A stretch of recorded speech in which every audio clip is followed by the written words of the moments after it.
Makanya ketika saya baca Bismika Rabbi wada'tu jambi wa bika arfa'hu fa in amsakta nafsi.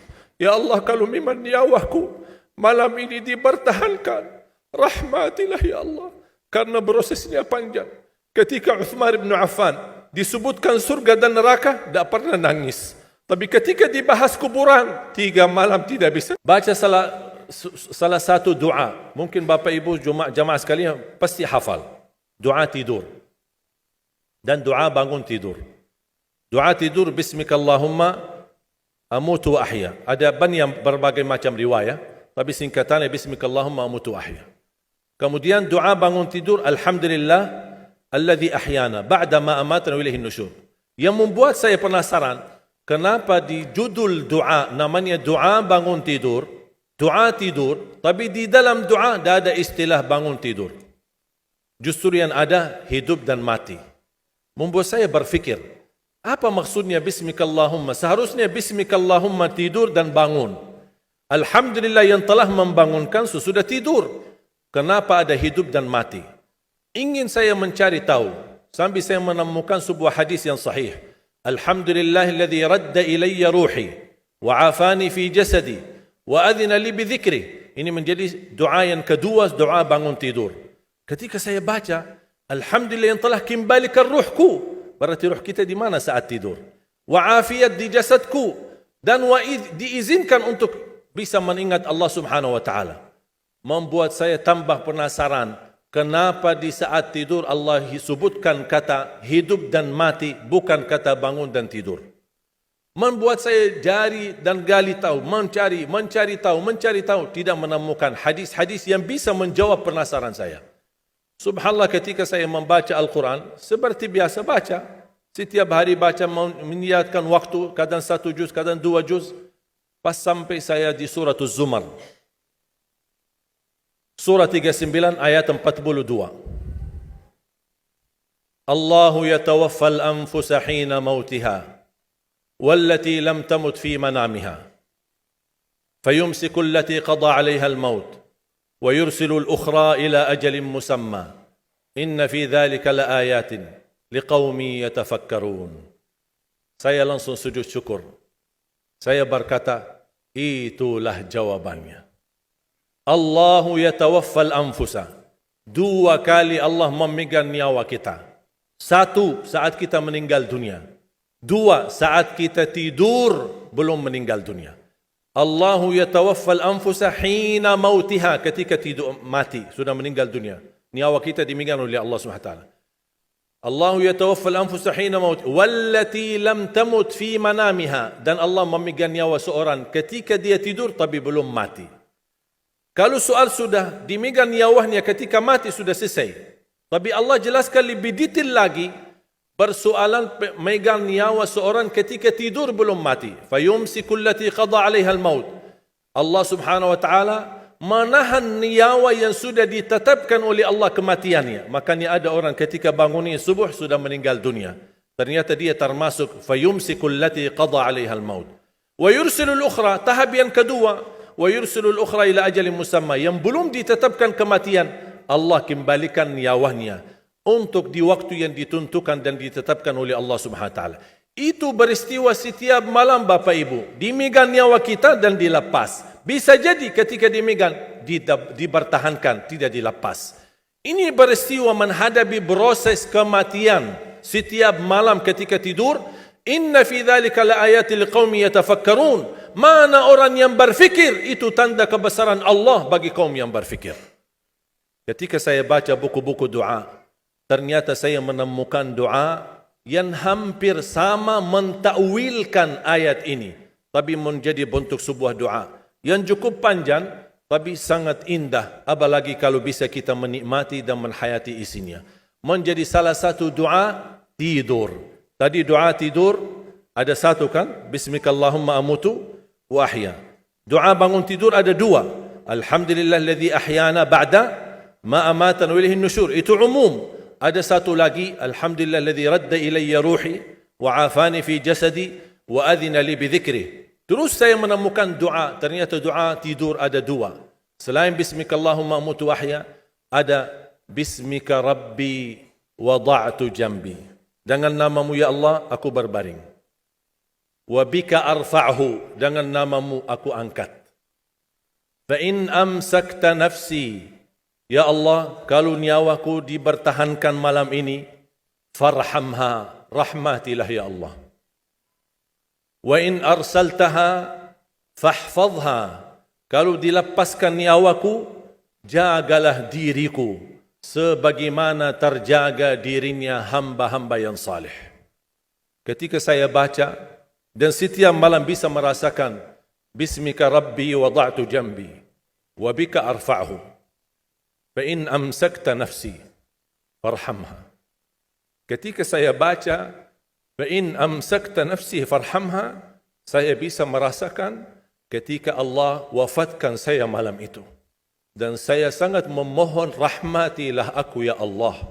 Ketika saya sendirian saat dimandikan, saat saya sendirian saat saya dikuburkan, saya sendirian saat disalati, saya sendirian saat dihisab, saya sendirian saat menghadapi munkar nakir, saya sendirian saat mereka mengucapkan man rabbuka, ma dinuka, man nabiyuka. Kalau bukan rahmatmu ya Allah, saya tidak akan bisa apa-apa. Saya tidak bisa nyaman, saya tidak bisa selamat, saya tidak bisa bahagia. Bagaimana kuburan yang sempit dan gelap bisa menjadi kun fayakun rawdatum min riyadil jannah, taman dari taman surga. Bahkan Allah tunjukkan posisi kita di surga. Makanya seorang hamba yang bisa melihat posisinya di surga, dia berteriak, ya Allah, aqimis sa'ah, segerakanlah datangnya hari kiamat. Sebaliknya orang-orang yang na'udzubillah, ketika disempitkan kuburannya, bertambah gelap, bertambah hitam, belum lagi turun azab, ditunjukkan posisinya di neraka di sampingnya, dan dia berteriak, ya Allah, la tuqimis sa'ah, janganlah terjadi hari kiamat. Sudah aku disiksa di sini, sudah cukup, apalagi akan disiksa nanti di hari kiamat. Makanya ketika saya baca Bismika Rabbi wada'tu jambi wa bika arfa'hu fa in amsakta nafsi, ya Allah, kalau memang nyawaku malam ini dipertahankan, rahmatilah ya Allah. Karena prosesnya panjang. Ketika Uthman bin Affan disebutkan surga dan neraka, tidak pernah nangis. Tapi ketika dibahas kuburan, 3 malam tidak bisa tidur. Kata beliau, Al-qabru awwalu manazilil akhirah. Kuburan itu langkah awal ke akhirat. Kalau itu lulus, lancar, bahagia, selamat, insyaAllah lebihnya aman dan sambil menuju ke surga.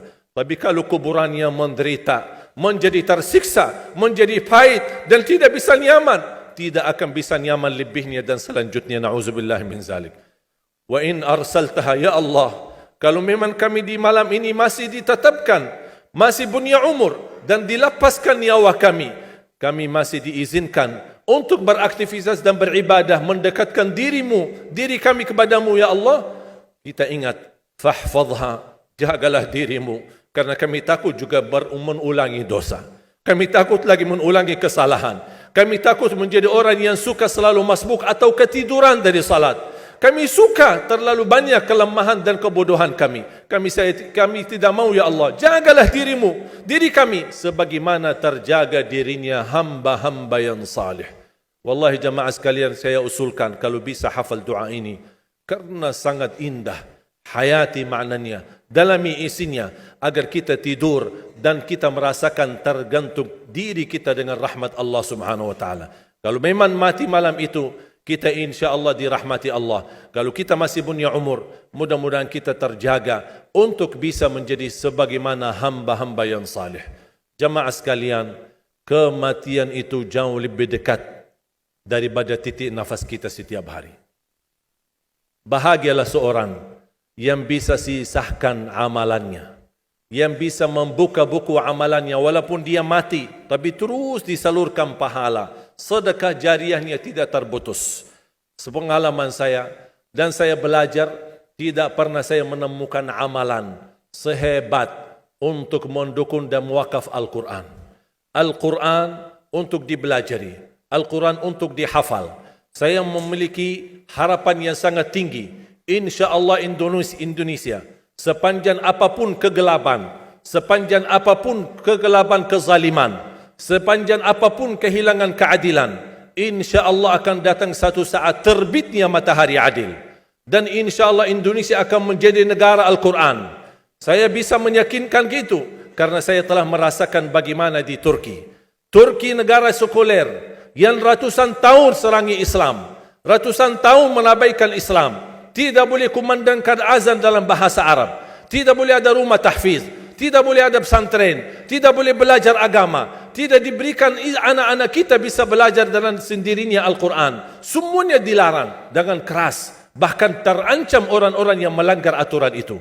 Allah Subhanahu wa taala melahirkan seorang presiden yang bisa membaca Al-Quran. Coba buka di YouTube bacaan Erdogan bagaimana. Itu dilahirkan dari negara sekuler.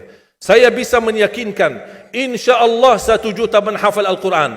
Dan bapa ibu mudah-mudahan masih punya umur akan mendengar pengumuman besar. Imam besar salat Idul Fitri dan Idul Adha sekaligus khatib adalah Presiden Republik Indonesia menghafal Al-Quran. Itu yang saya yakini. Dan saya tidak pernah merasa lelah. Dan saya selalu berkata sama istri, kalau saya mati itu pun karena saya bersama Al-Quran. Wallahi jamaah sekalian, yang bersama Al-Quran tidak akan merugi. Berkah rizkinya, berkah umurnya, terjamin kebahagiaan. Allah Subhanahu wa taala hanya minta satu, berkenan bersama Al-Quran di dunia. Apa yang kita dapat? Apa yang akan dibalas?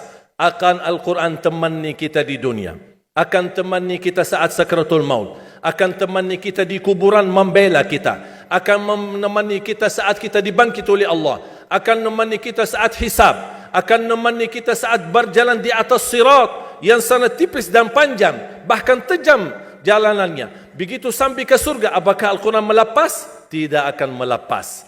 Al-Quran masih berkenan, padahal kita hanya cuma sekali berteman sama Al-Quran di dunia.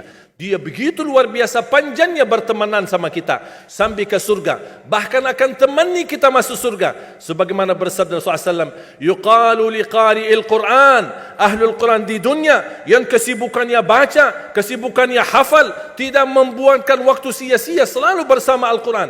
Allah suruh dia, bacalah dalam surgamu, naik derajatmu. Baca, naik lagi. Tambah lagi baca, naik lagi. Sampai di posisi mana pun anda berhenti baca, disitulah posisimu di dalam surga. Bagaimana kata Siti Aisyah di riwayat Imam Muslim, jumlah tingkatan-tingkatan dalam surga Allah sesuai jumlah ayat Al-Quran. Oleh karena